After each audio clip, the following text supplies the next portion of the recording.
Hello YouTube, and welcome back to my playthrough of the Great Ace Attorney Chronicles. We're gonna continue from where we left off, and so the trial has been suspended until the next day, and so now we're gonna be gathering more clues and try to figure out what exactly happened in Shamspeare's room that night. The Memoirs of the Clouded Kokoro, Investigation Part 3. Okay, let's do it. I just love this game so much. This is definitely my favorite game of 2021. 22nd February, 1:11 p.m.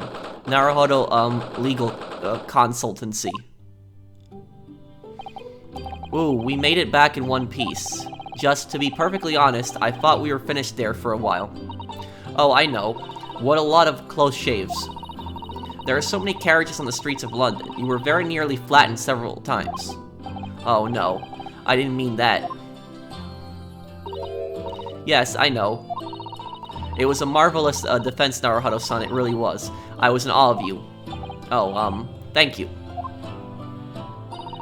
And now that your fervent exploits have won us some more precious investigation time, let's see if we can find some new clues for court tomorrow. Yes, let's do that. Is everything alright? I suppose I still can't quite believe it. That's all. That I'm here in England working as a lawyer, I mean. In the Old Bailey, no less. The truth is, it shouldn't be me, should it? It should be him standing in my shoes. It should be Kazuma. It was Kazuma-san's wish that you follow him to Great Britain and work alongside him. Yes, I mean, I never had the chance to ask him exactly why, but he clearly had a plan. I wouldn't be here today if it wasn't for him. And you're doing wonderfully, Naruhodo-san. I've no doubt that Kazuma-sama would say exactly the same if he were here with us. Thank you, Susato-san. Thank you.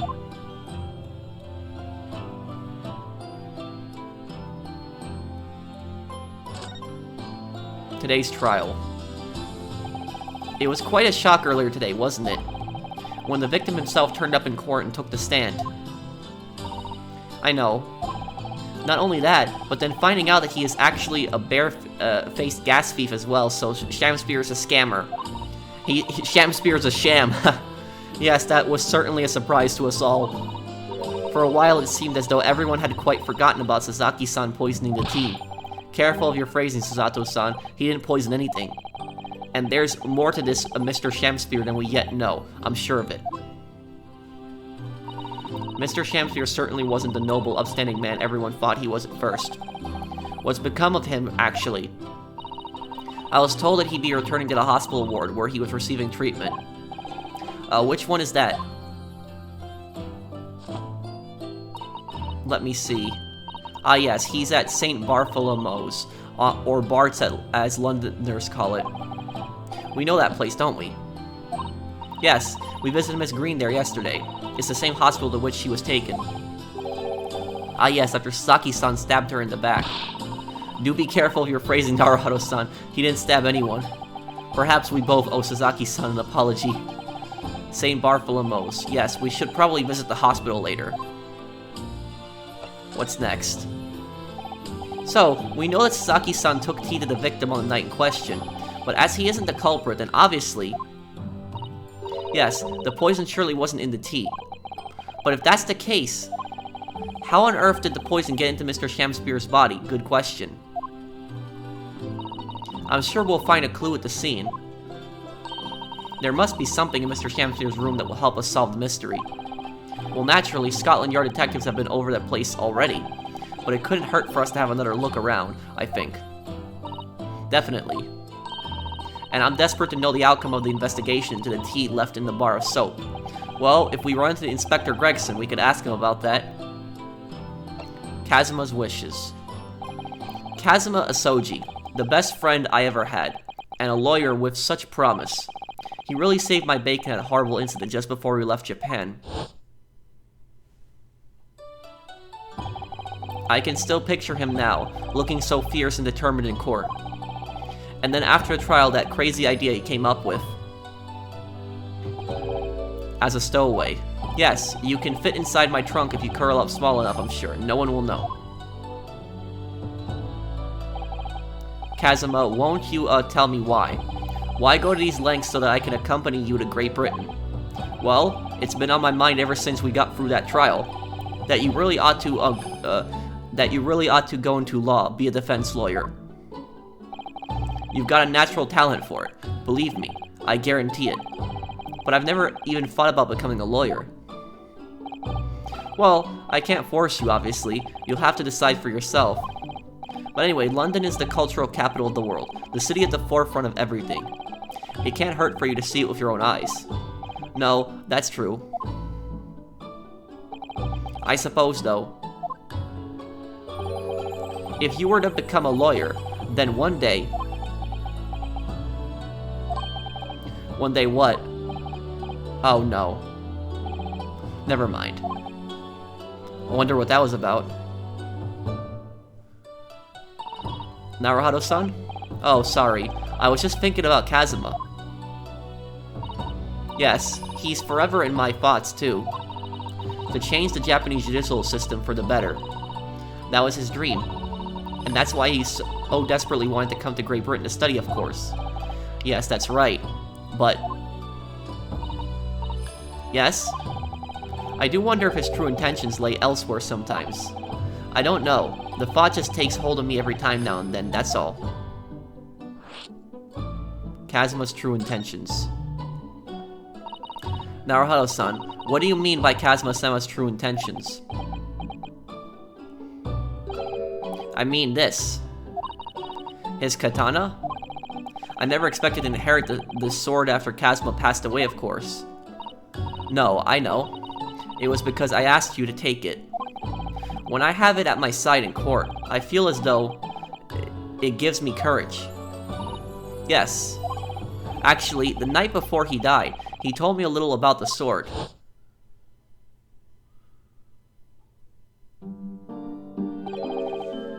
Karuma? That's right. It's a prized sword that's been passed down through generations of the Shoji clan.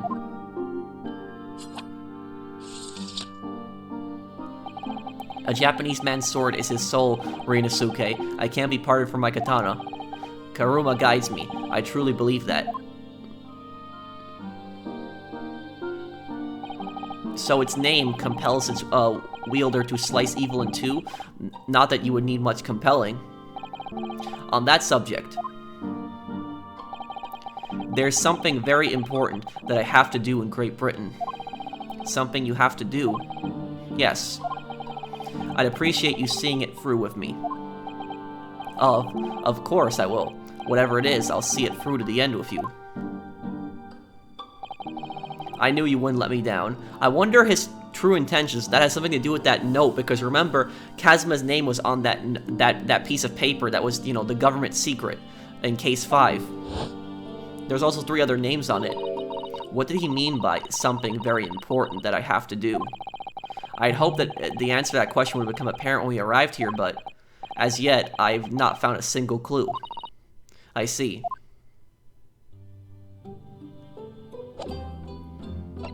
Okay.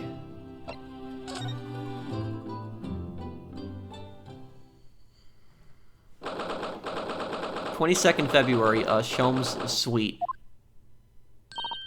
Oruno and Susie. Hooray, you're back.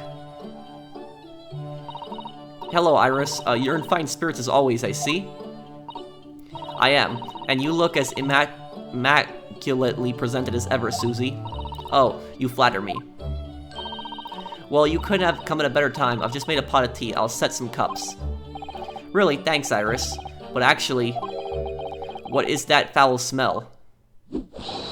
Aha, the Wanderers return at last. Where on earth have the pair of you been? We've been in court. Oh, for Mr. Mustache's case. That was today, was it? I'm sure I mentioned it only yesterday, Mr. Sholmes. I'm sure you think you did. Well, we can laugh about it now. So tell me, how did the trial go? Reasonably well so far. We've managed to escape without a guilty verdict, at least. Really, I would have liked to see it. And I must pass the time of day with Mr. Reaper again. It's been too long. Is Lord Van Zeeks an acquaintance, Mr. Sholmes? Naturally. There's not a person in the world who doesn't know my name, Mr. Naruhodo. Well, from what Van Zeeks said in Case 5, he doesn't really like a Sherlock. Not quite what I asked, but still. Mr. Sholmes. Whatever is that odor? Yes, what is it? It's faint, but absolutely awful. Ah, indeed. That's the scent of victory, my dear fellows. Victory in science. Oh dear. Alright, I'll bite. What's he up to now?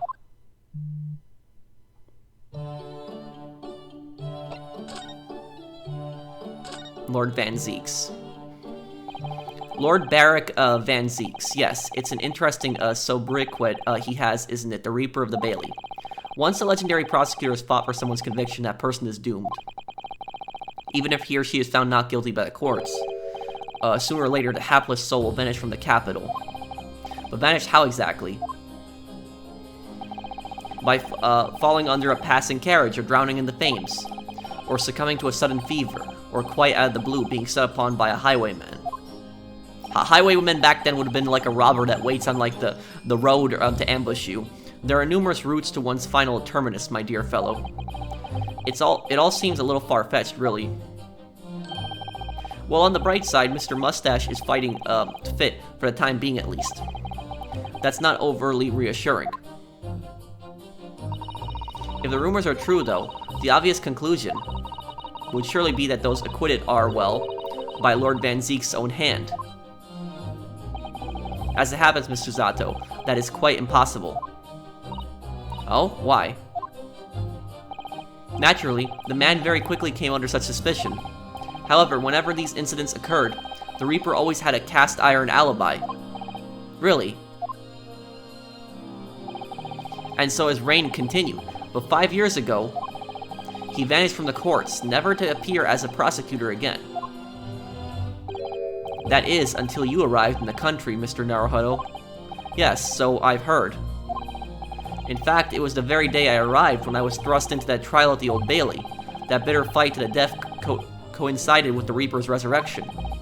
And really did end bitterly indeed. So, the Reaper of the Bailey, that's Lord Barrick Van Zeeks, and whenever somebody is found not guilty, they die in mysterious circumstances. We know he wasn't responsible for McGilded's death, but I don't think that Van Zeeks is the one that's killing those people. And here you are, facing Mr. Reaper again. Poor Runo. I don't know if you're just incredibly unlucky. Or incredibly unlikable. I think it gets deeper than just me. I sense a general loathing of all Japanese people.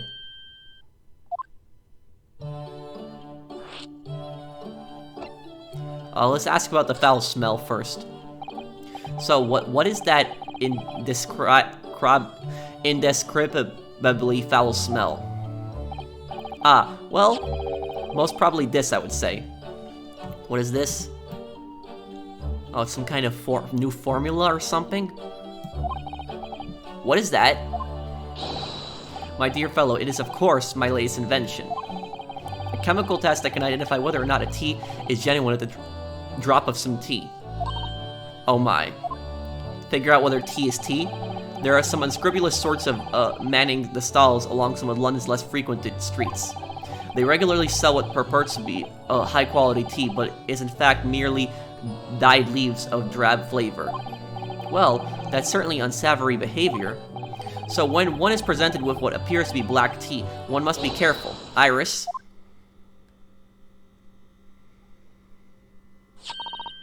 At the ready, Hurley. Let us add a drop of my chemical to this cup of tea here. Do you see what happens? It turns black. It's turned completely black. And what a foul odor it's giving off. Indeed, the blacker the tea becomes, the more foul the odor, the better the tea is. But doesn't that ruin the tea? It would appear that this cup was particularly fine, Darjeeling. That's very ingenious, but what do you do with that black liquid now? Why, dispose of it naturally. Surely you wouldn't like to drink it, would you? Well, that's so stupid. If you think about it, how dumb is that? You literally made a chemical to test whether tea is of high-grade tea, but the chemical ruins the tea and makes an odorous smell if it's good tea. Wouldn't you think, wouldn't it work better if it instead made an odorous smell if the tea was bad? Because then you know it's bad, but it makes a bad smell if the tea is good? So you've ruined perfectly good tea. Man, this guy doesn't think sometimes. There does seem to be a rather obvious problem with your new invention, Mr. Sholmes. Hence why this chemical test is merely a test, my dear madam. Right. The point is, we are entering a new era of science. In the world of criminal investigation, also. Yes, forensic science. Oh, these are such exciting times. I regularly engage in this scientific experimentation alongside my unofficial consulting detective work. The Herlock-Sholmes method will be the foundation upon which modern investigative technique is based.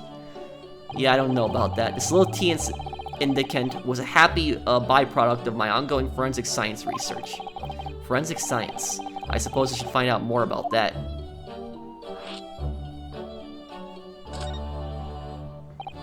So, your tea test. Is that an example of forensic science? Indeed it is.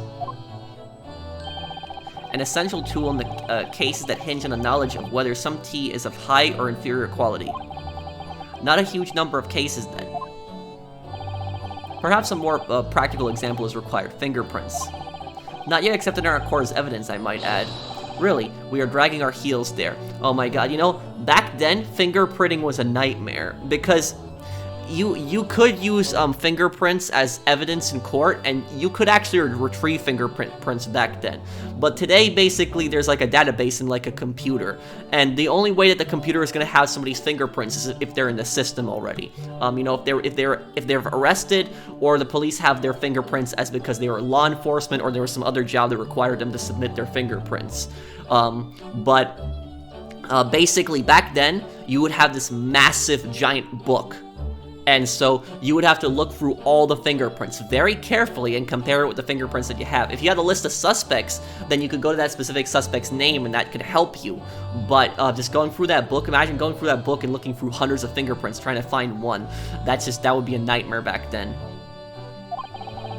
I haven't even heard of them until recently, which is partly why I undertake research in this field myself, of course. Does that mean you're studying fingerprints, Mr. Sholmes? There are others in that field already, and I abhor the company of inferior minds. No, what I am researching is skin prints. Skin prints? Nomenclature of my own design, as this is this chemical agent that makes it possible. It instantly reveals objects touched by whichever person is under investigation. Brilliant, Mr. Sholmes. As long as it doesn't turn everything completely odorous and black. Yeah. I assure you, my dear fellows, you will witness my forensic talents in action very soon indeed. And let's ask him about Barak Van Zeeks. Why is Barak Van Zeeks not like Japanese people for some reason? With Mr. Natsume, who I'm currently defending, being Japanese as well, Miss Suzato and myself, I felt it even more keenly in court today. For some reason, Lord Van Zeeks seems to have an inherent disdain of the Japanese. Indeed. It is an interesting observation. Do you know something about it? Do you, Mr. Sholmes?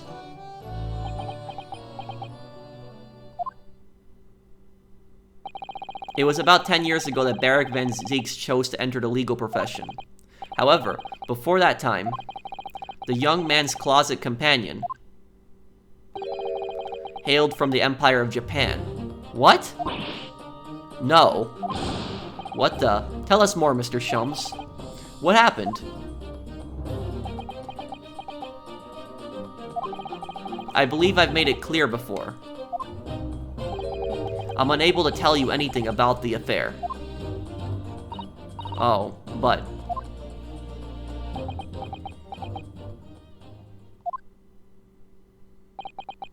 the veil will be lifted on the events of the past in due course, I have no doubt. For now, however, it is Mr. Mustache who is most deserving of your attention, I believe. So, basically, Barak Van Zeeks had a Japanese friend 10 years ago. Something must have happened. Well, I think we should go back to the scene and see if we can uncover any new clues. That's the spirit, Runo. See you later. Yes, until later. No, Mr. Sholmes, we were thinking you'd come with us. You were? Yes, of course. You said so just a moment ago. You said we witnessed your forensic talents in action. Ah, yes, I do recall saying something along those lines. But you go on ahead. I shall be sure to follow you later in all likelihood. Probably. Maybe. Well, I might. Your commitment astounds me. Oh, thank you, Mr. Sholmes. We'll eagerly await your arrival. Bye-bye, Runo. Bye, Susie.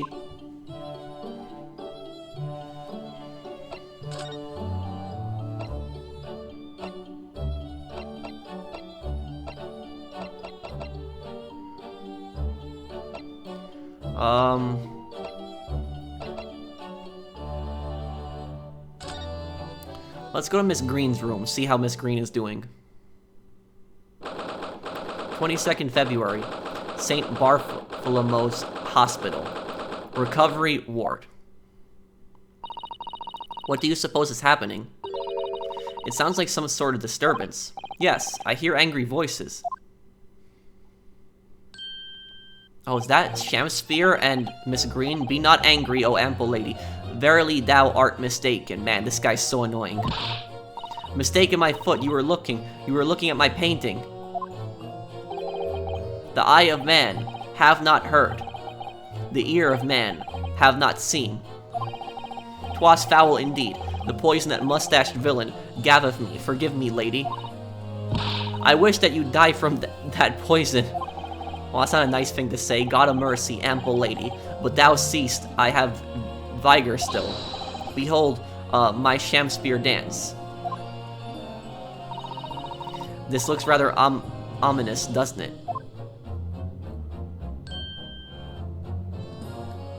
Oh no. Allo. This the lawyer from the land whence riseth the sun. How now? What are you doing here, Mr. Shamspeare? Mary, I do believe I am returned onto another ward. He was looking, that's what he was doing. Looking at my terrible work. Eastern fellow. So dark, you clad? What does that mean? Faith, thy work in court this morning was wonderful. I do applaud thee. Oh well, thank you. But that doesn't mean things will go so wonderfully for you tomorrow, does it? What? He just changed his personality just now. He's not speaking like Shakespearean language anymore. And look, he's actually got a pretty scary face on him now. Damn. I knew he had something to do with this.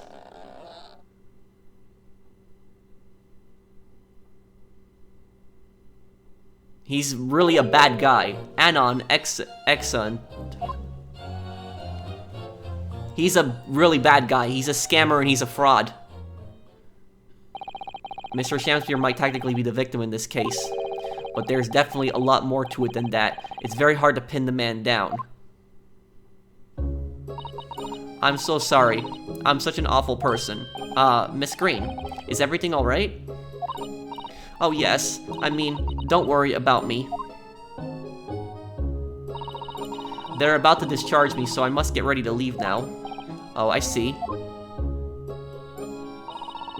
We're delighted that you'll, soon be well enough to go home, Miss Green. Oh dear, you're too kind. I don't deserve it.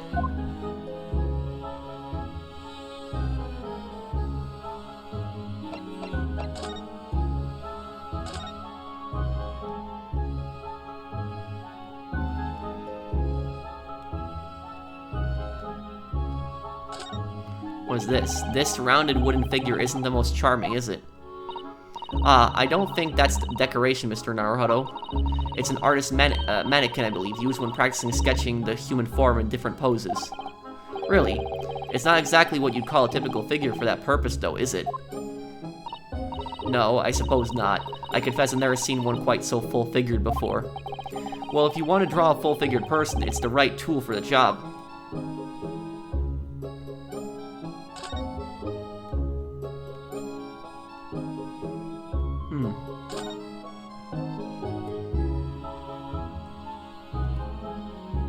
there anything else that I missed? No.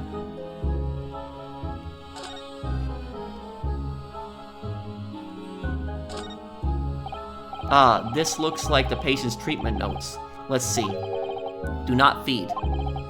What is this place? A zoo? You know, I seem to remember seeing an almost identical sign in our local park. For the pigeons, yes. This is a person. Poor woman. I hope she hasn't read this. Yeah, I feel bad for Miss Green. What's this? There are a lot of bottles in that cabinet, aren't there? Do you think it's safe to keep them, like that? Hee. If you were a patient here, feel sure you take some medicines by mistake when you were half asleep. That is a worry, but at least the cabinet has a lock, even if it's only a flimsy-looking one. Oh, I've no doubt you managed to unlock that somehow while you were half asleep as well. There are limits even to what I can do when I'm half asleep, you know, Miss Susato.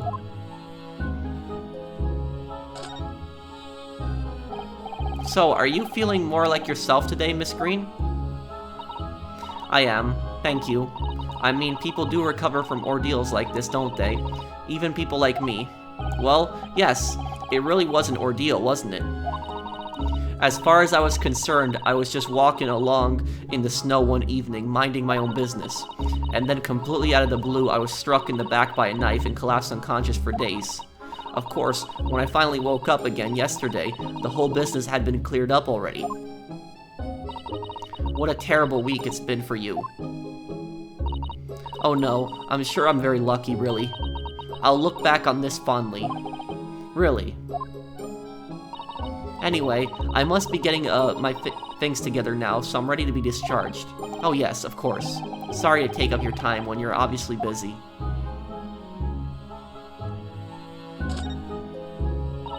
That must be a bag of Miss Green's personal belongings.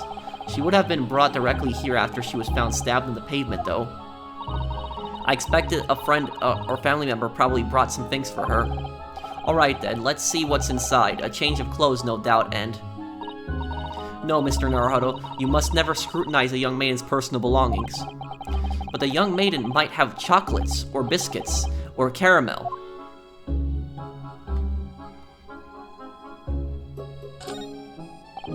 Ah, this looks like the treatment notes for whoever's occupying this bed. Let's see. Do not permit to run around the hospital. The patient doesn't seem to be here at the moment, so... He or she is probably running around the hospital then. Oh dear, how worrying. What's worrying is why they haven't discharged the patient yet.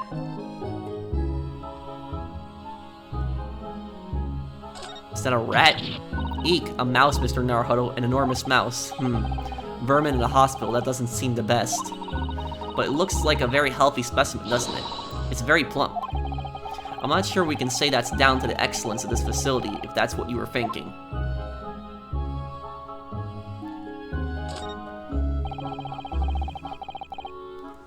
There are all sorts of medicines in this cabinet, look. I'm not sure if it's safe leaving them in reach of everyone like this. Yes, you're right.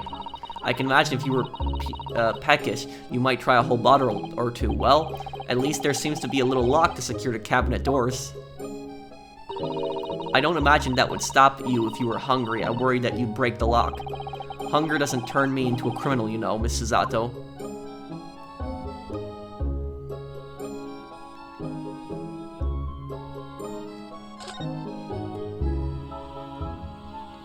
Okay, I think we got everything here.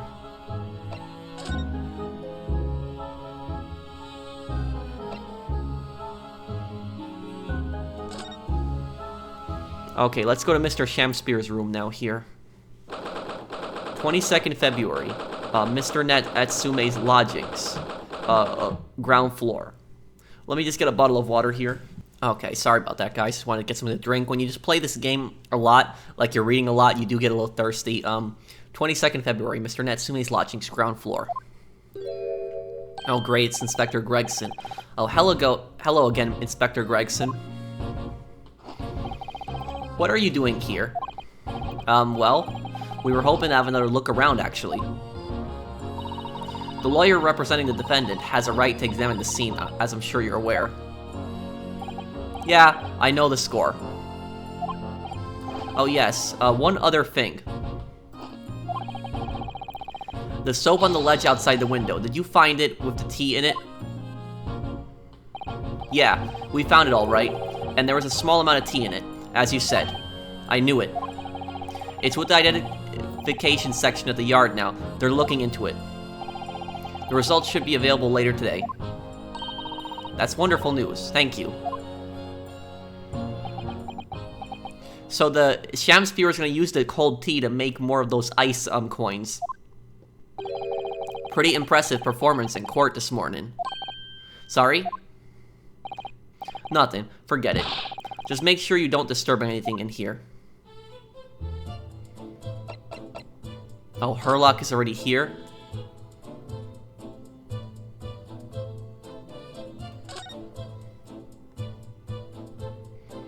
There's gotta be another clue in here. If you ran out of change, you wouldn't even have any light, let alone heat. For the needy, London's winters can be very harsh. That's true, but if you think about it, even the wealthy would find themselves freezing if they ran out of small change. London's winters can be very harsh for the forgetful too, then. Frankly, I'm starting to wonder if Susato-san and I are going to make it to the spring. That's true. We don't even have a meter at Baker Street, let alone a gas stove. Look how dark the sand the floor is, underneath the meter there. Yes, from all the water dripping out after the ice coins melted as you established in court this morning. It's a very large and obvious stain, isn't it? Mr. Shamspeare must have used an awful lot of ice coins, I suppose. It was an ingenious idea, I'll give him that.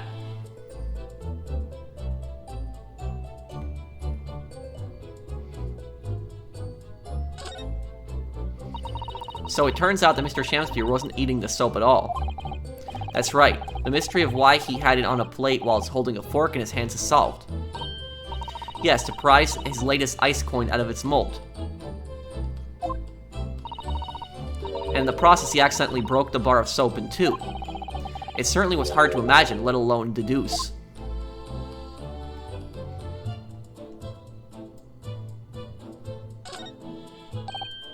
Mr. Sholmes, what are you up to over there? What a question indeed. Was it not your good self who asked me to attend the scene? Oi, what are you doing here, Sholmes? What are you up to over there? What are you doing here? Dear me, once a great detective, one is always under scrutiny, it seems. Is now the time, Mr. Sholmes? Are you about to show us your forensic talents in action as you promised? With the greatest of pleasure, my dear madam.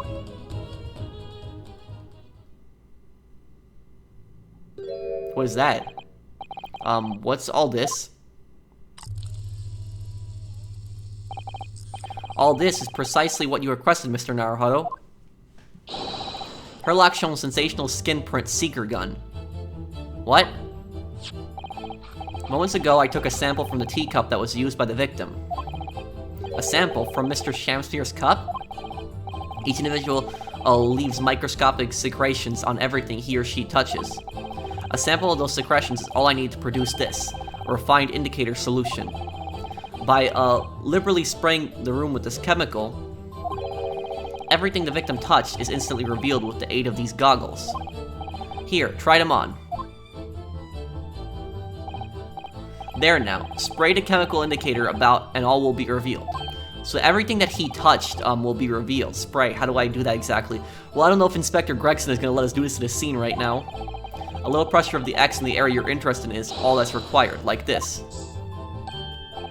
Ah, what is that stuff? It's like fog. A suspension of the chemical indicator in a pressurized gas is the most effective way to cover a large area. That was another invention I discovered incidentally while I was developing this idea. As you do. Go ahead, try it, my dear fellow. We may learn something interesting about the victim's movements on the night in question.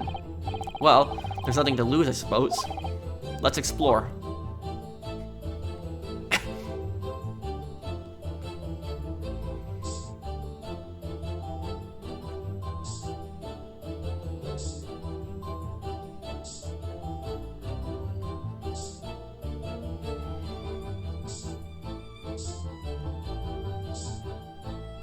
He didn't touch that envelope.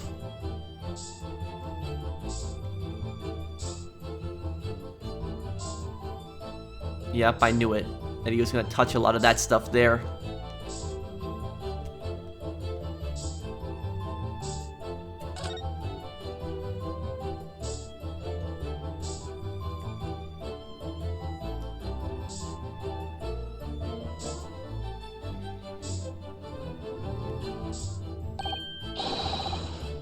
There's a dozen of handprints there.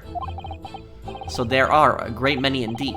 So much so it's hard to make out any one individual print indeed. Is there something behind that painting? Brr, it sends a chill down my spine. Perhaps he was leaning against the wall while he admired this picture? Unlikely, I would say. It's a rather dull scene after all. And without wishing to state the obvious, you wouldn't generally admire a picture from such close quarters, I feel. Oh, very true, Mrs. Zato. It's a bit of a mystery, then.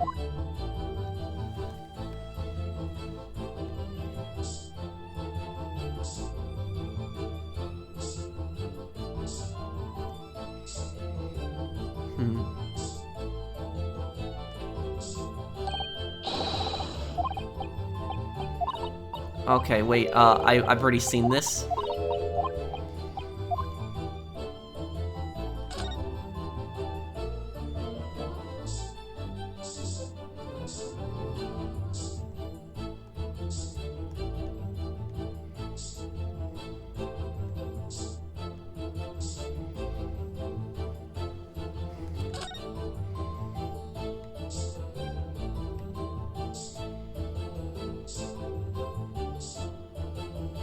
What could I be missing right now? So he stands on top of this box and then leans over to look at this painting. I think he puts there's something behind that painting. I'm pretty sure of it.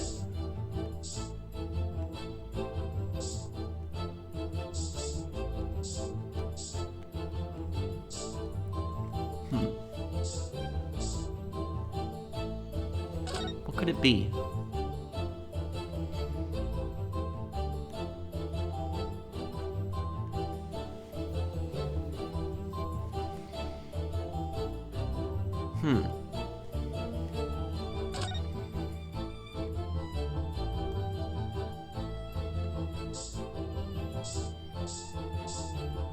That envelope doesn't have any stains. That's very weird.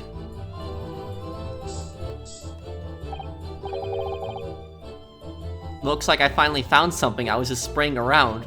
Look at all this here. Ah yes, interesting. A multitude of the victim's handprints. Why are there so many of them on the floor in this one spot? Oh, perhaps he had a bad fall? Just here. No, there's something under the floorboard. Notice how the floorboard's a little up. There's nothing obvious that he would have tripped over, though, is there? I wonder. Personally, I often stumble when there's nothing obvious to trip over. I think that's something only a great detective would do, Mr. Sholmes. Well, this is quite a puzzle. Handprints all over the floor. Yes, there's no obvious explanation.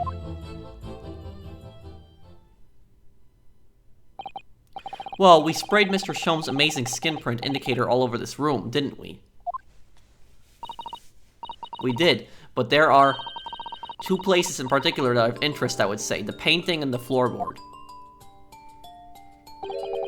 The handprint on the floor there. And on the wall by the picture, you mean. Yes, and I think the floor warrants closer investigation. I won't be a moment.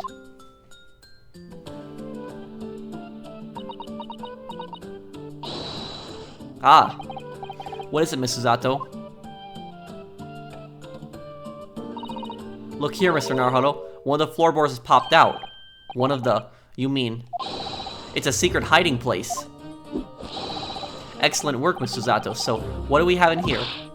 Oi, what are you a lot doing? Inspector Gregson. Stand aside right this minute. It's my job to investigate there. Yeah, and your job to probably eat like a maniac, too. No need, Inspector. Continue to dig into your portion of chips while we dig around under the floor here. Huh. Your fancy talk's putting me off my food anyway, Sholmes. A new bit of evidence, exactly what I need.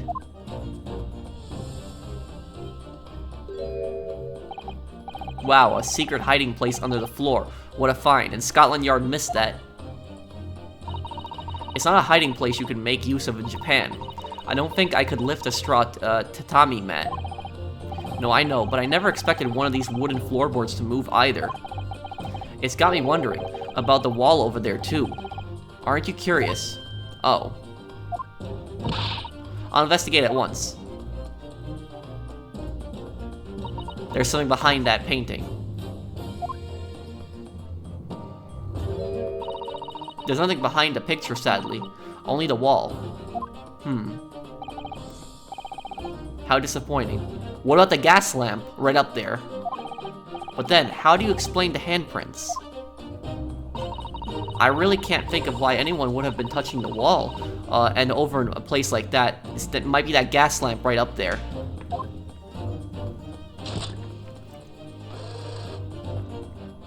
Was that a photo?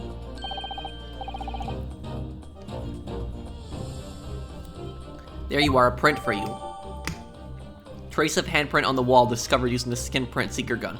There are multiple prints on either side of a hanging picture. Oh, thank you very much. His invention can make prints too.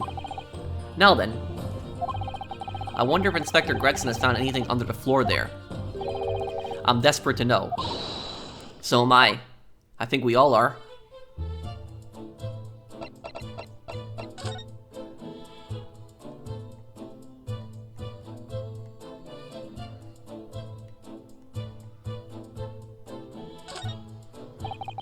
I'd love to know if there's anything hidden underneath that floorboard there. Allow me to ask Gregson now. After all, we're well acquainted. I don't know about that. Inspector Gregson, really, it's been too long. What is it, Sholmes? I thought perhaps you might show me what you found there. Seeing as we're such good friends. We're not friends.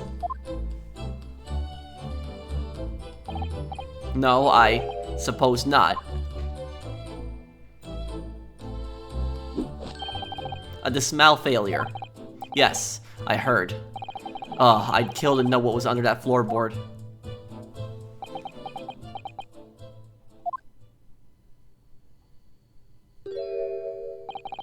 The envelope is right there, the torn envelope. So then there's probably something underneath. Alright then, fair's fair. What? You did discover the hiding place after all. I suppose I should at least fill you in. Really, Inspector, thank you. Do it quickly, my dear fellow. If there's one thing I know about this man, it's that he blows with the wind as fickle as the weather. Oi, stop making me out to be some kind of nut. There were 3 items under the floor there, a newspaper clipping, a photographic print, and a tin box. Now, what do you want to know? Newspaper clipping. Looks like this was cut out of the paper about 3 months ago. It's about a convict who got sick and died while he was serving time up in Manchester. How terrible. It made the headlines down here in London as well. The bloke had been sentenced to death, you see, but nature got him first. Oh my goodness, he committed a capital offense? Man by the name of Selden, nasty piece of work into burglaries and murder. They say the hoard he knocked off was worth about £1,000. A hoard? Of treasure, you mean?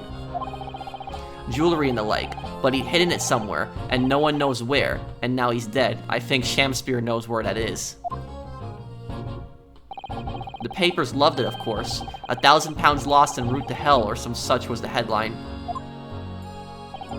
Does it not strike you, though? Why such an article would be so carefully ensconced under the floor? Shamspeare is looking for that money, I guarantee you it. I suppose now you mention it, it does seem a bit odd. Perhaps I'll go over the paperwork we've got in Selden back at the yard and see if I can turn anything up. A newspaper article about Selden, a criminal sentenced to receive the death penalty, however he died of an illness in prison while his loot remained undiscovered. I wonder if he was poisoned. Photographic print. So this is the photograph I found. Looks reasonably recent to me. Is that Mr. Garadeb? And is that Miss Green's husband? That's Mr. Garadeb and Miss Green's husband. Yes, it would appear to have been taken on the street in front of the house here. And this gentleman on the left is Mr. Garadeb, the landlord, of course. But who's the young man on the right? Mr. Garadeb's son, perhaps? That's Miss Green's husband. Perhaps you can take that print if you'd like. Really? Are you sure? We can presume, therefore, that the Yard already knows. The identity of the young fellow, that is. Is that true? Well, it's too bad if we do. Unfortunately for you lot, leaking information isn't one of my pastimes. Well, since it's relevant to the case, you should tell us. We are the defense, after all, my dear Inspector, if I may be so bold as to point something out. Pastimes are for one's leisure, but this is for work. All the more reason I'm not telling you. A dismal failure. Yes, I heard. Photographic print found in Mr. Shamspeare's room. It shows the landlord and Mr. Garadeb together with a young man. I wonder, why a photograph like this was hidden under the floor? I mean, Mr. Shamspeare himself isn't in it. Photographic prints are still rare treasures in the East End. I imagine Mr. Garadeb was rather delighted to have been immortalized. He probably made a proud present of it. Tin box. Now this tin box looks interesting, doesn't it? My suggestion, Inspector, that you open it. If you were to find something inside that reveals the truth behind this case, I wouldn't be in the least surprised. Yeah, funnily enough, I've already had a look.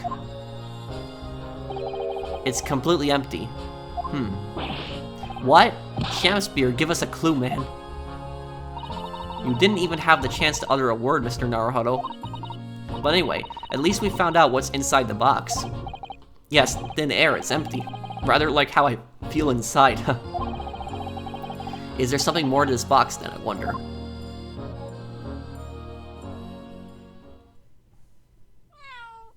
Oh, is that a cat? That's Natsume's cat. What's it doing here?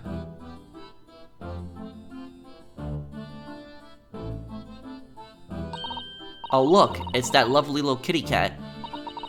What was its name? It's Mr. Natsume's, isn't it? I don't think we've ever asked him, actually. Why don't we call it, Wagahai? You know, like Mr. Natsume refers to himself in Japanese. I wonder how he got in here. Clever cat. Wait, exactly, how'd the cat get in here? Wonderful. Well then, Wagahai, here's something delicious I bought for you from the cat's meat then. What's behind that plate thing right there, that stage? There might be a secret entrance into this room.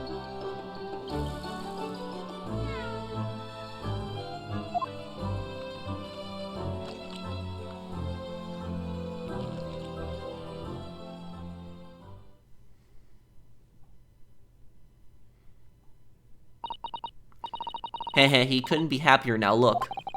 I just hope we can bring some happiness to his owner, too.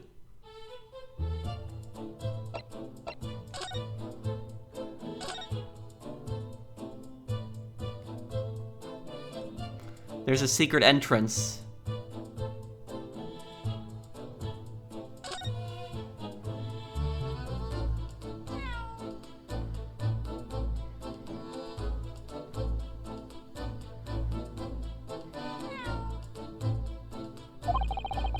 That was a cheeky little meow, Wagahai. Oh, but he's so adorable. I could sit and watch him forever. I think he may not appreciate that after a while, and we have an investigation to get back to. This might be like a switch or something that opens like a secret room. That's at least my theory.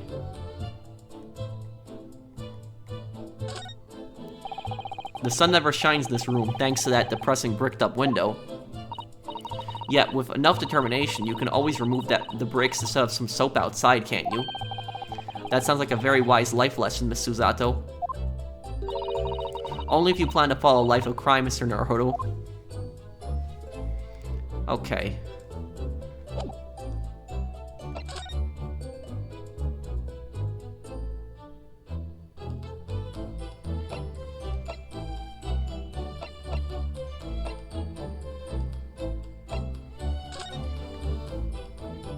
Let's see if we can talk to Mr. Garadeb if he's here. 22nd February, Mr. and Mrs. Garadeb's room. Mr. Garadeb appears to be out. Oh well, I suppose we'll just have to come back again later. Briar Road? 22nd February, Briar Road.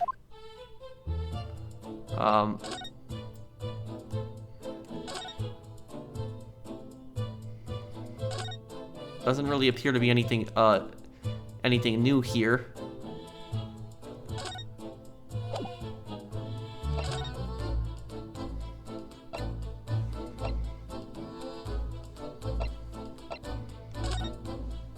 Let's visit the prison then. Let's see Mr. Natsume, how he's doing. 22nd February, local prison. Cell 9. Oh, Mr. Natsume is back. So he is. Mr. Natsume, hello.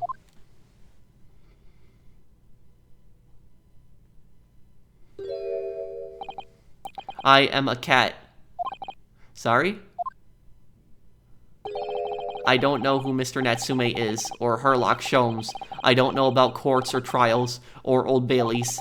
I am a cat. That's what I am. Just a cat. He's completely lost, Mr. Naruhodo. He's trying to escape from reality.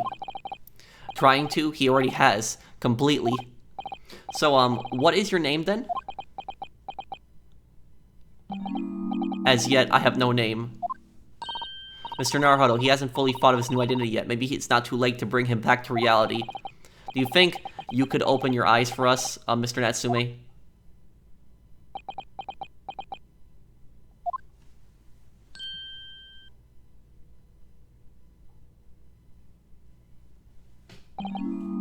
I am not a cat.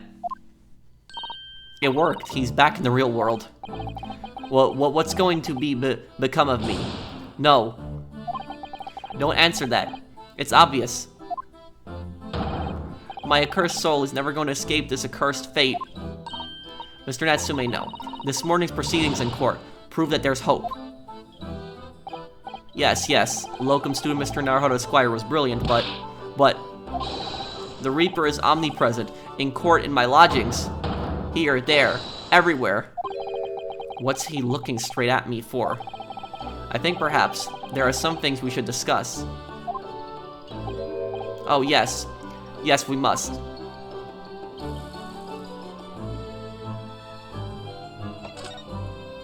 This morning's trial. In my whole life, have I ever been so moved as I was today? No. Of course, if I cast my mind back, there were perhaps one or two other occasions that moved me more. But if I just blocked those out, then today, being in that courtroom it was the most moving experience of my life. Locum student Mr. Naruhodo Esquire. You're too kind. Scotland Yard found the remaining tea, just as we deduced, and are analyzing as we speak. There's nothing wrong with that tea. They won't find a drop of poison in it. That's a... solemn, sworn, Sasaki, a certainty. Tell me, did you both drink the tea at the same time that night? Oh yes, most definitely. Remember, drink tea while it's hot.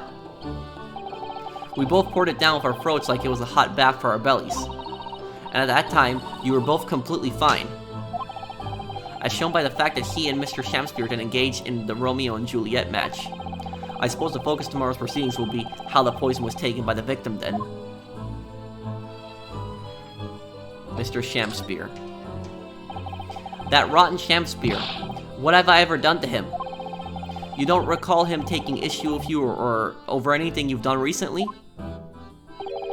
I've been holed up in my room, immersed in my books. I don't recall anything. Anything at all. Right.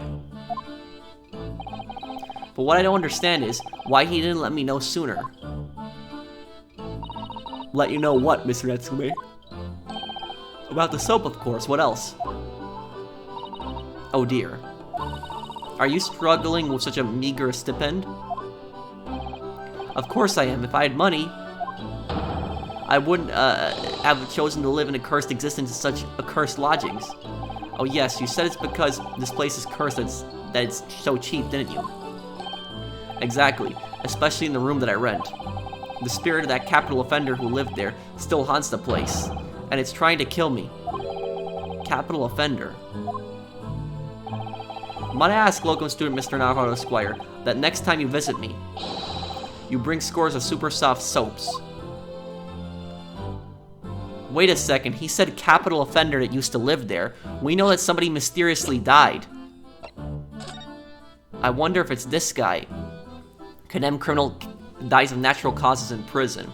Manchester Strangeways prison announced the death of convicted murderer and burglar, Selden, by natural causes in the early hours this morning. He had been suffering a fever since the end of October. Alerted by the shouts of his fellow cellmate, medical staff arrived to find him already dead, before his capital punishment could be carried out. Let me see if I can present this.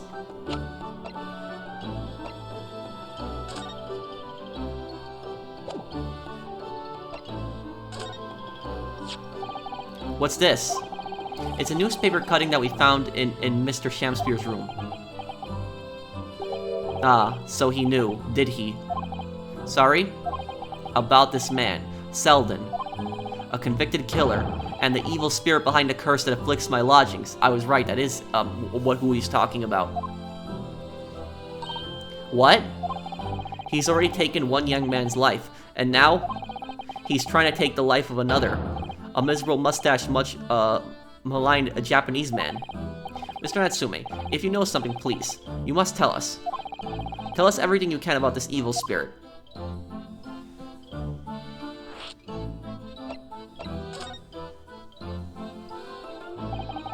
The truth is, I didn't know the details myself until very recently. That Selden man was arrested about a year ago now. And at the time, he was hiding out in lodgings. Mr. Garadeb's house. What, he lived where you do now? That's right, yes, exactly where I live now. In my very room. That might be why, Shamspeare wants him convicted. The treasure that he hid, that money, might be hidden somewhere in Sasaki's room. And so, Shamspeare might want Sasaki convicted so that he can go in that room and try to look for the treasure. Oh my, your room was previously occupied by a criminal found guilty of a capital offense. But before his sentence could be carried out, he died in prison. That was 3 months ago now. And that's when it started. The curse. I see what's going on right here. I think I get it. I think I'm understanding what's happening here. What really is this curse you keep mentioning, Mr. Natsume? It's already caused one death. A few months after the criminal passed away in prison, a man died in the room. The man who rented it after Selden, in fact. The poor lodger, he was found dead in mysterious circumstances. The room was locked from the inside. Locked from the inside. Exactly like the case we're dealing with now. So, that's the convict's curse, is it? Yes. Well, that was the start of it.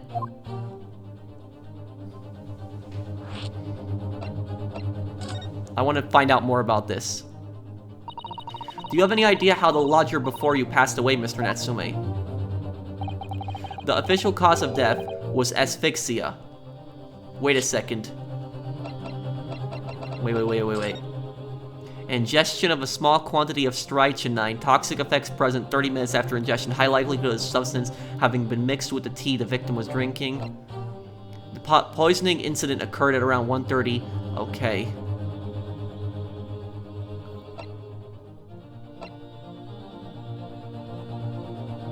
Now, I remember they said that strychnine, that it's, strychnine is apparently, asphyxiates you, which means that you can't breathe. That's what apparently happens, after 30 or so minutes. And so what I think is, I think that money that the guy hid, let's look at the evidence here again. I think I'm onto something here. So remember they said that the convicted murderer, that he hid a lot of money. And the thing about it is, he lived in that room. Here's what I think. The money was never found. I think the money is somewhere in Natsume's room, because that's where the convict lived. And then what happened was the previous occupant of the room mysteriously died. And then Natsume moves in, and now Natsume is being accused of murder. And if Natsume's out of the way, that room is going to be empty once again. What I think is, I think that Shamspeare poisoned the guy that was previously in that room. Shamspeare poisoned him and was looking for that money. That's what Shamspeare is doing. The reason Shamspeare is at the lodge is because he's looking for the money that's in Sasaki-san's room. And so he's trying to get Sasaki-san out of the way just so he can go back in that room. And so they didn't do a poison test back then on that guy. When they discovered the body, the room was full of gas. Gas. I only found that out after I signed a lease. When Mr. Garadeb came to tell me later, I couldn't stop myself trembling. In fact, if I'd known beforehand, I'd probably have been too scared to take the room. Landlord's lease luckily legal. Lucky for Mr. Garadeb, maybe, but not so lucky for poor Natsume.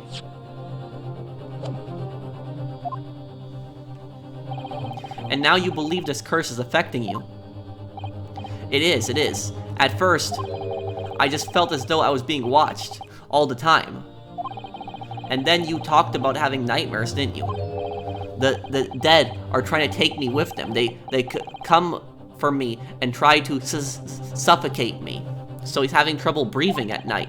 Just when I'm struggling to breathe, I wake up, and the room is as cold as ice. But why is your room so cold? London winters are too cold to bear without any heating on overnight.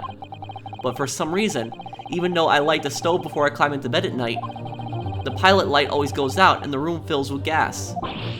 But that's terrible. That's exactly the same situation as what led to the previous occupant's death. And then there's what happened to Mr. Shamspeare last night, when he was mysteriously poisoned. There's clearly more to that incident that can be explained by a curse, though. The poison might be in the air, and Shamspeare might have done something stupid and poisoned himself, whatever can be the cause of all the strange happenings in Mr. Garadeb's rooms.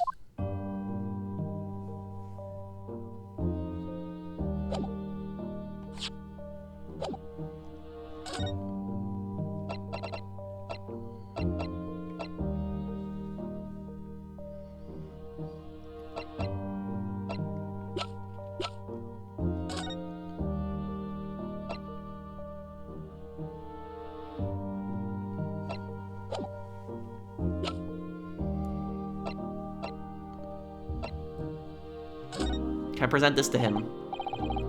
Dear Mr. Natsume. It's been too long since I've been offered a present. Okay, so this isn't relevant. I guess I can't present this to him.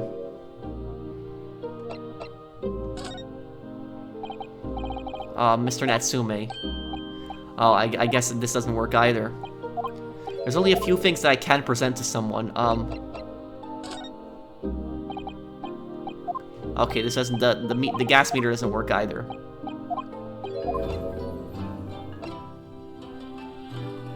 Oh, the Garadeb's room. Let's see if Mr. Garadeb is home now. He should be, probably. 22nd February. Mr. and Miss Garadeb's room. You're here now, Mr. Garadeb. Right, bally business it is for me, you know. Getting out and about. Were you at the Old Bailey by any chance?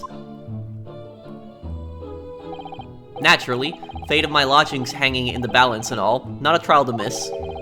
The fate of what's already been dubbed your haunted lodgings, yes. Of course, the place has caused quite a stir around the capital on more than one occasion already. As the old haunted lodgings are some such. Well, at least he knows. Makes you wonder what the blazes is going on, don't you know? Yes, I'm sure it does. In fact, thinking back to Mr. Natsume's other trial just 2 days ago. You were at the Old Bailey then as well, weren't you? Testifying with your wife about what happened. Stopped off at the prison on the way home, in fact. Beastly business. I see.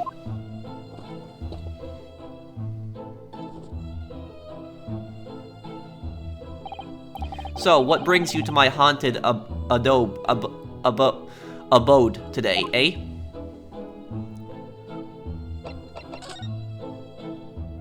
Your lodgings. Some fishy fellow from the Far East, and a failed actor, chap of questionable character, eh?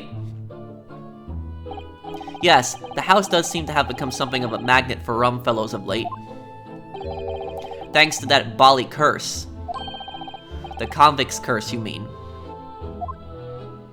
He's getting all nervous about that. Ah, heard the stories, have you? Rotten scoundrel was arrested here. Then the next chap in the room goes and keels over. Then there was that woman who dropped dead just outside in the street, not to mention the actor yesterday. Am I next, eh? Well, can't help but get the collie wobbles, can you? I think there's no curse. I think something else is going on here. When you say the woman who dropped dead outside in the street, do you mean Miss Green? Because Miss Green, who was stabbed by the knife, and Mr. Shamspeare, who was poisoned last night, are both very much alive still. Yes, well, so is that, blasted convict's curse, it seems. Personally, I should be quite content with such lodgings. A bath, a toilet, a fireplace, a fascinating history. Why? It sounds like the lap of luxury.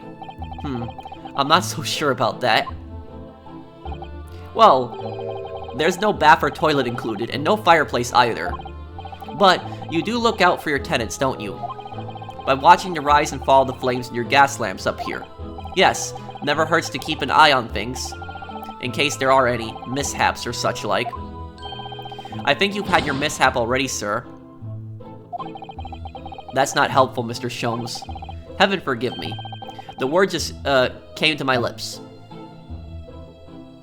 Your lodgers.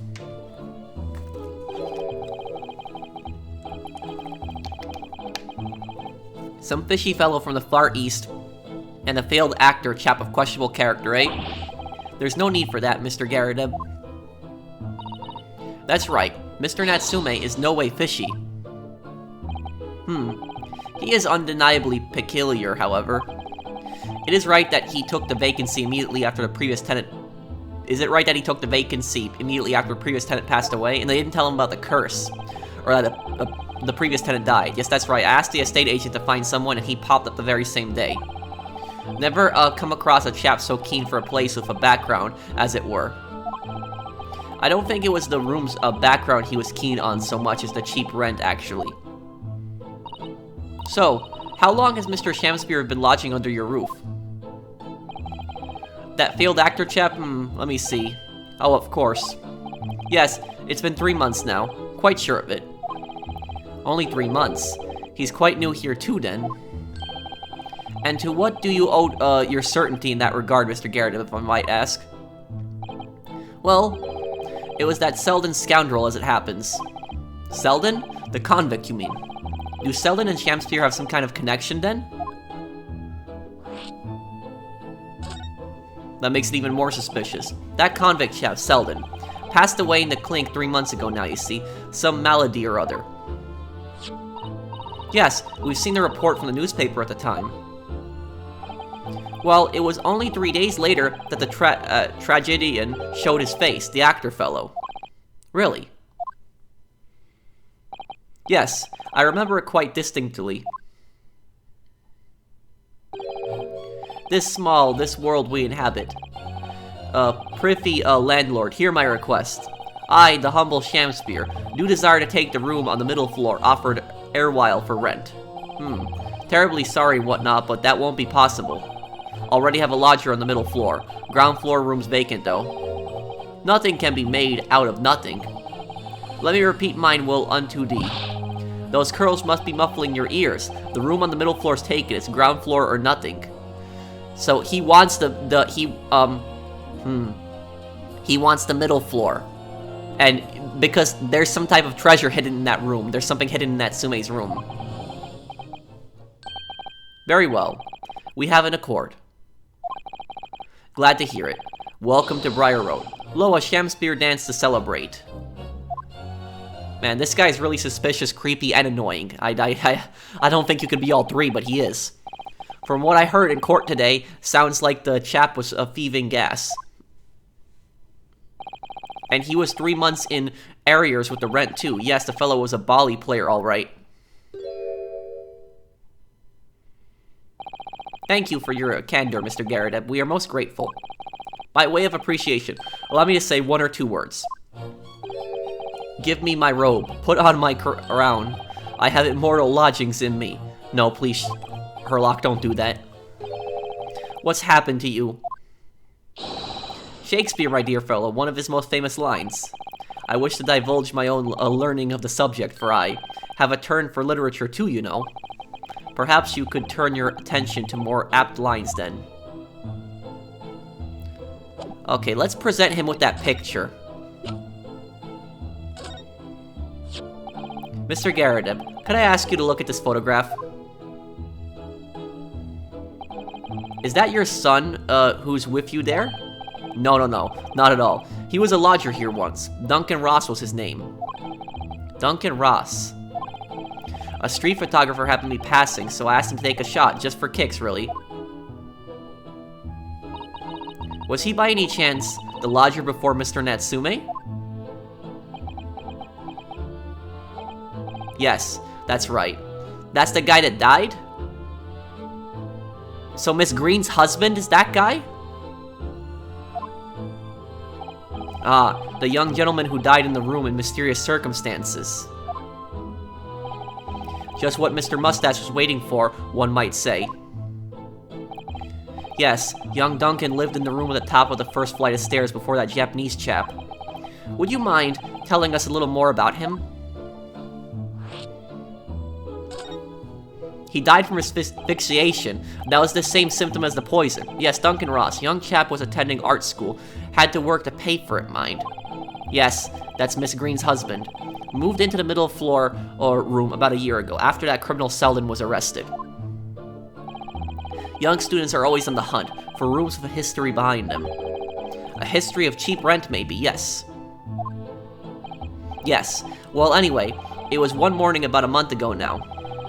Hadn't quite worked out the old trick of watching the gas lamps to see what my lodgers were up to at the time. So sadly, I was rather tardy to discover what had happened. Smell of gas that alerted me it was.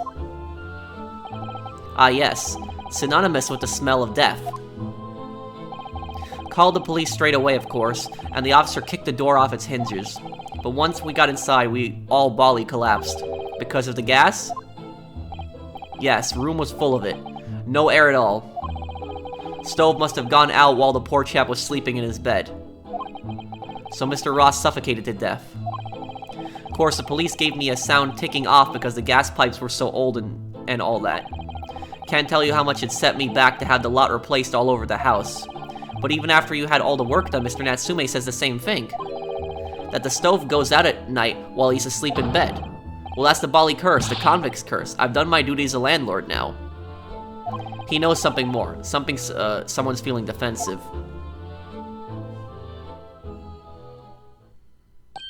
Ah, that reminds me, actually. Yes? About young Duncan, the night before the poor chap perished. He'd been writing a letter of affection to a young lady. A love letter, you mean? Yes. Where did I put it now? Ah, here it is. Left it on my desk. If you'll excuse me, let me see now. What does it say? To my most beautiful and charming sweetheart. Do you think that we should be reading such a personal piece of correspondence? Well, it could be a clue, my dear Mrs. Zato. That's precisely why I prefaced my reading with, if you'll excuse me. I will not excuse Mr. Sholmes, no. Sadly, he didn't address it, though. So I have no means of delivering the thing. Rather sad, really. I see. That's going to play on my mind. But really, the identity of Mr. Ross's sweetheart has no bearing on the case. I think we should leave well alone. That's Miss Green. That's who he was writing the letter to. Yes, I suppose you're right. What a coincidence. That's why Miss Green was walking in the neighborhood. Oh yeah, she never answered why she was walking in the neighborhood. She wanted to visit Duncan. Indeed, the intended, or she wanted to remember him. That's probably why she walked by here. Indeed, the intended recipient's address is missing, however. There is a name attributed to the man's most beautiful and charming sweetheart. Mr. Sholmes, please, I've already had to chastise you about this once.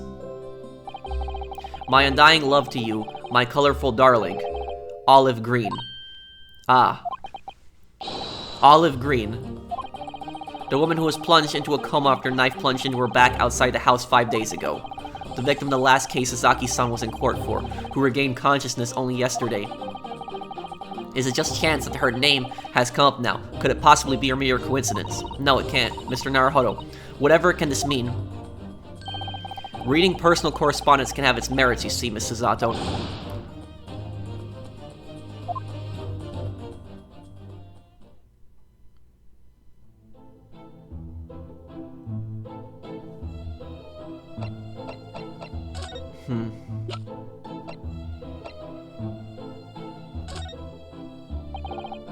Mr. Garadeb, can I show you this? Been quite a couple of days, as you can imagine. I'm afraid I'm rather tired. Haven't really got the energy in the old eyeballs, to be honest with you. Some other time, then. Okay.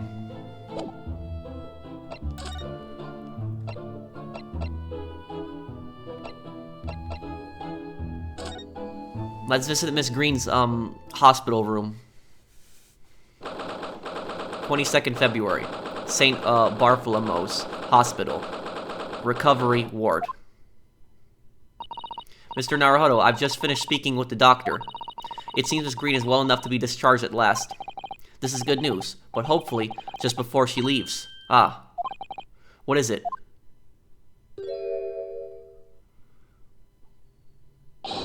Miss Green.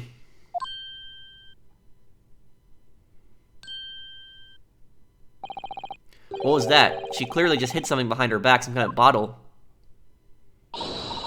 One moment. I'll be with you in a jiffy.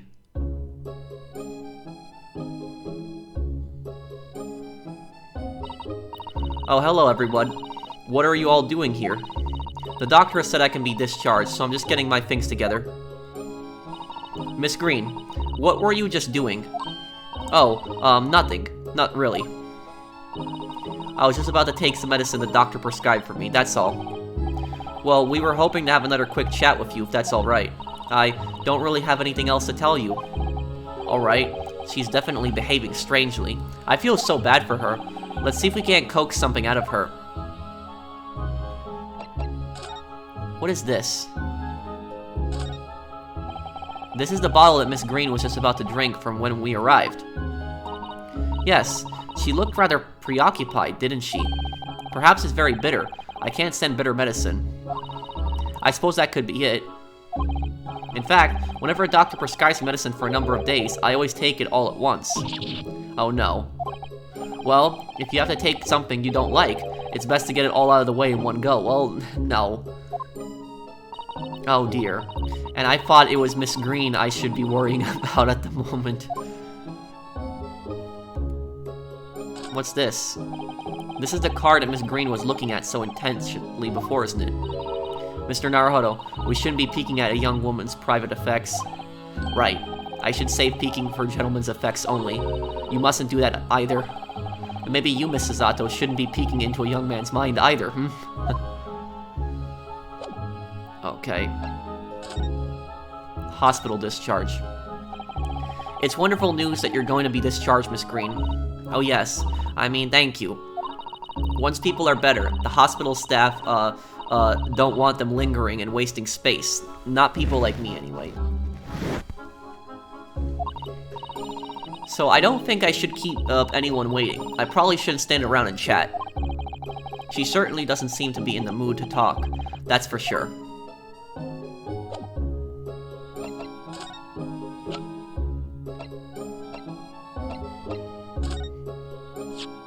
Miss Green, we were hoping to ask you about someone. Mr. Duncan Ross. You knew him, didn't you?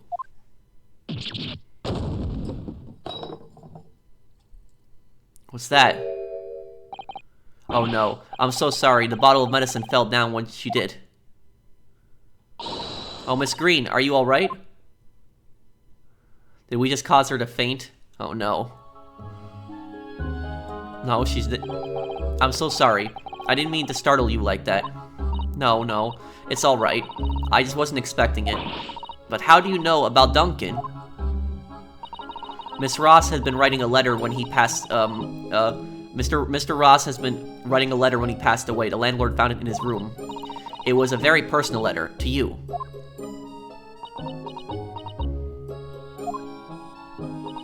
It was at the art school. That's where I met Duncan, a year ago now. He was working to fund his studies. He dreamt of becoming a professional artist one day. And the two of you became romantically involved?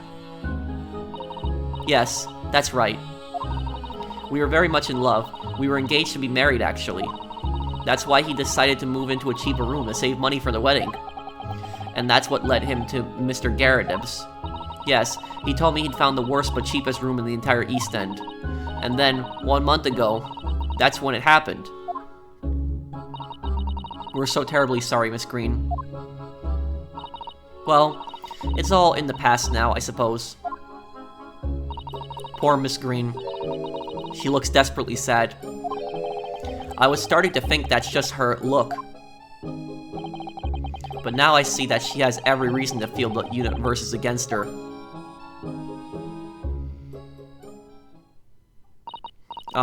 I do hope you won't think I'm being rude, but... would you mind leaving me in peace now? I have to leave the hospital soon. Oh, I'm so sorry. We didn't mean to hold you up. Of course, we'll be on our way. Mr. Naruhodo. Who? Oh. Surely you were not about to leave. That's quite out of the question. Well, we were. You know, she doesn't want to talk anymore.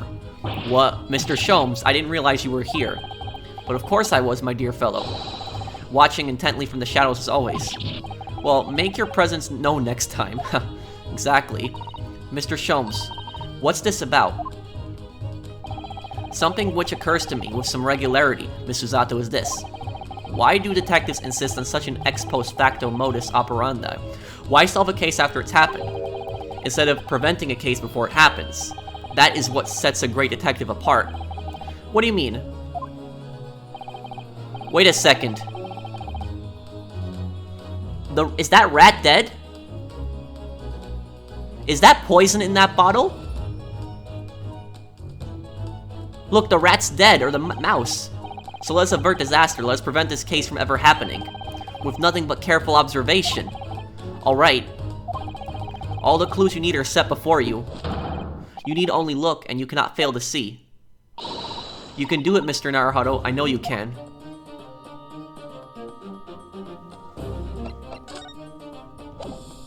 What? The mouse is dead. From drinking it. That mouse seems to be dead. Look, I didn't notice it there before, did you? I think perhaps it drank the medicine that spilled out of the bottle. But that's the bottle that Miss Green was about to drink from when we arrived. Oh no, don't tell me that's the poison. You don't think. Don't tell me that Miss Green poisoned. Did she poison Shamspeare as revenge for what he did to her husband? Because I think Shamspeare killed her husband. I think he killed her husband so that he could get into that room. That's entirely possible. She could have... Ah, I see you've come to appreciate the true nature of this scene. That of a tragedy about to take place. Yes, I think it's falling into place. Miss Green, the contents of the bottle you had before has spilt on the floor, and the poor mouse that drank it has sadly died.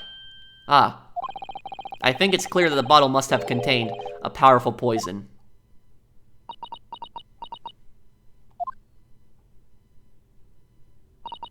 Don't worry, I will attend to the mouse presently. Damn, what is going on here? Miss Green, were you intending to go the same way as that rodent? To take your own life? Once we'd left, you would have put it to your lips again, wouldn't you? And taken the poison. No! Miss Green, please. Please talk to us.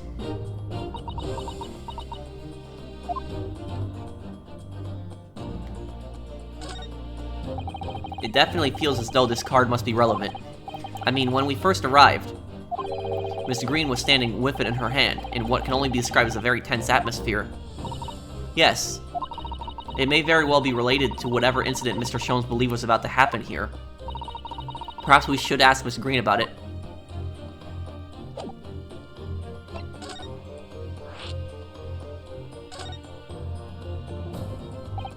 "10 seconds later, and we would have arrived at a very different scene here. In all probability, we would not have enjoyed this most delightful conversation. Of course, perhaps it hasn't been quite so delightful from your perspective, Miss Green.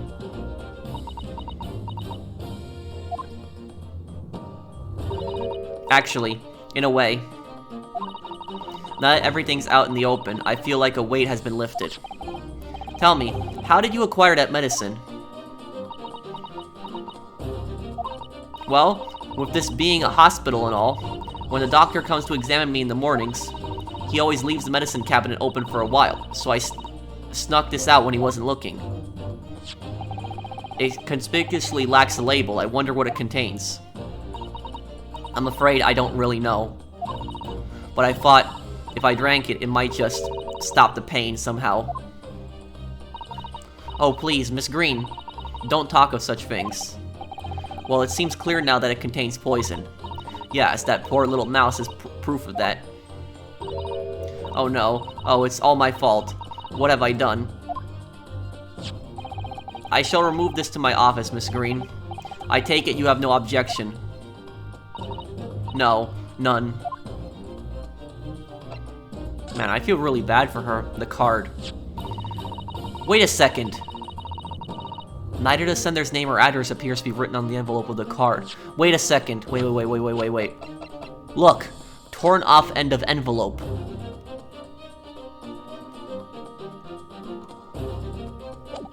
It matches. The rest of the envelope, it matches that. It's the same color. It arrived by post at my house the day before the incident that put me in hospital here. I have information regarding the death of Duncan Ross. Come to the Slug and Salad on Briar Road at 5 p.m. on 17th.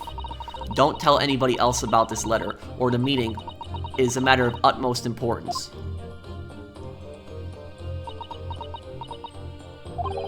Wait a minute. The 17th of this month? That's the day you were stabbed on Briar Road. And 5 p.m. is precisely the time when the incident occurred.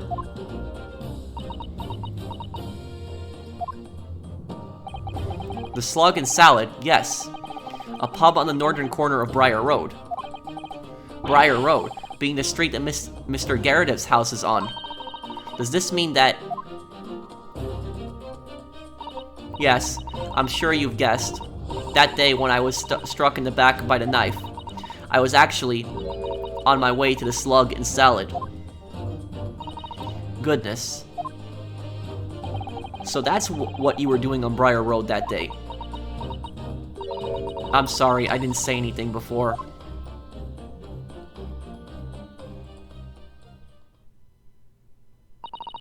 I think I really will have to ask you to excuse me now.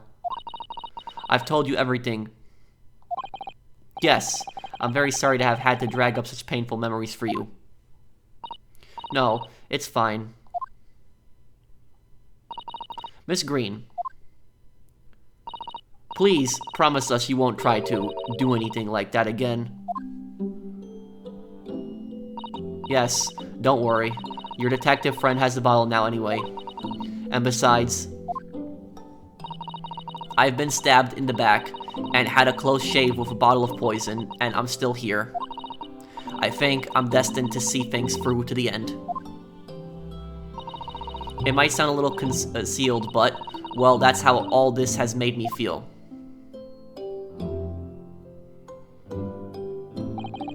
Leaving Miss Green and St. Bartholomew's behind, we made our way back to Baker Street with Mr. Sholmes. Well, it would appear we've reached the end of the investigative trail for today. Yes, it's late. And Mr. Naruhodo, did you discover anything that may be of use to you in court tomorrow, do you think? Details about Mr. Shamspeare, Mr. Garadeb's lodgings, the convict Sheldon. There are many facets to this case, and we've yet to see to the heart of it, if you ask me. That's my feeling anyway. I can't help wonder about the results of the analysis. Into Mr. Natsume's tea, you mean? Yes. Will they have found strychnine in it or not? Well, I fear that either way, it will be hard to escape the grip of our friend, Mr. Reaper. Oh dear. Yes, Barak Van Zeeks. But I wish you every success, of course. And though I was late to rise this morning, tomorrow will be a new dawn. I intend to spring from my bed at crisp hour and attend the trial. Mr. Sholmes, you're going to come? Indeed. Whatever happens, I shall be there. Assuming my eyelids cooperate in the morning. Kind of like me when I wake up in the morning, barely awake. Well, I think we've done all we can. All that's left is to remain focused and keep fighting for Mr. Natsume's cause until the very end. Okay, London, the world's most prosperous city, home to some 6 million people. But away from the razzle-dazzle, down back alleys, and behind brickled-up windows a lonely lurk. Sasaki-san had battled long and hard with loneliness during his many months here, and so I felt honor-bound to battle equally hard for my compatriot, to lift a curse that crippled him. As Mr. Sholmes said, tomorrow would be a new dawn, for all of us. So tomorrow we're gonna get to the bottom of what really happened and who Shamspeare really is, because I have a feeling that he's a murderer. I think he killed Duncan. That's what I think. I think he's been trying to asphyxiate Natsume, but he's been failing. That's at least my prediction of what I think has been going on. But thank you guys for watching. I'll have the next part up for you guys as soon as I can. See you on the next one. Take care, everyone.